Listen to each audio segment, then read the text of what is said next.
महायुतीत जागा वाटप करताना शिवसेनेला हक्काच्या जागांसाठी देखील मोठा संघर्ष करावा लागतोय। शिवसेनेच्या हक्कांच्या जागा यावेळी गमवाव्या लागल्या तर मोठी नामुष्की असेल असं अनिल परब यांनी म्हटलंय। तर शहांसोबत जागा वाटपाच्या वाटाघाटी करून काही जागा पदरात पाडाव्यात असंही आव्हान त्यांनी दिलंय।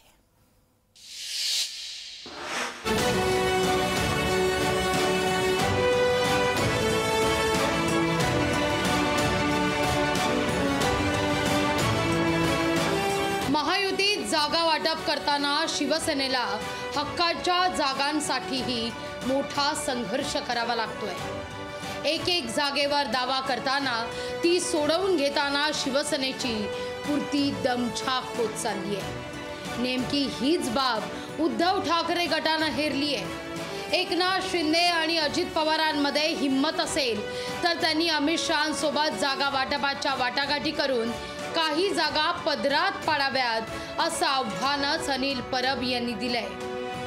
बाळासाहेबांनी कधी झुकायला शिकवलं नव्हतं। आज यांना जेवढ्या जागा देतील तेवढ्या जागा यांना घेऊन गपचूपच बसावं लागेल। त्यांच्यात कोणाची हिम्मत आहे अमित शहांना विरोध करून जागा घेऊन येण्याची? हे लोक घेऊन येऊ शकत नाही। जेवढ्या लोकांना सोबत नेलंय त्यांना निवडून आणीन, अन्यथा राजीनामा देईन असं आश्वासन मुख्यमंत्री एकनाथ शिंदे यांनी त्यांच्या सहकार्यांना दिलं होतं। याची आठवणही अनिल परबांनी करून दिली आहे। माझ्याबरोबर येणाऱ्या सगळ्या लोकांना निवडून आणण्याची जबाबदारी माझी आहे। जर एकही माणूस पडला तर मी राजीनामा देईन। माझं म्हणणं आहे, हा राजीनामा आता लांबची गोष्ट राहिली। पहिले जेवढे तुमच्या बरोबर आले तेवढ्या जागा आणि त्यांना तिकीट तर मिळवून द्या, आणि जर त्याच्यातनं कोण पडले तर राजीनामा तयार ठेवा। ठाणे लोकसभा मतदारसंघासाठी शिवसेनेला संघर्ष करावा लागतोय असा टोला अनिल परबांनी लगावलाय।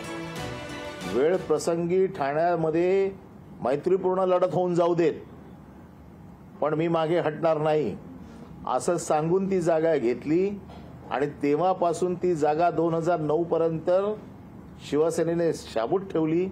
2009ला आम्ही ती जागा हरलो, पण 14 पासून ती जागा परत आली। ठाणा हा बार्गेनचा मुद्दाच होऊ शकत नाही। ठाणा हा जर बार्गेनचा मुद्दा करायचा असेल तर दिघे साहेबांचा फोटो काढावा लागेल ना। शिवसेनेच्या हक्कांच्या जागा यावेळी गमवाव्या लागल्या तर शिवसेनेकरता ती मोठी नामुष्की असेल। शिवाय ठाकरे गट याचा मुद्दा करून आगामी निवडणूक प्रचारात शिवसेनेची अडचण करेल। भूषण शिंदे, लोकशाही मराठी, मुंबई।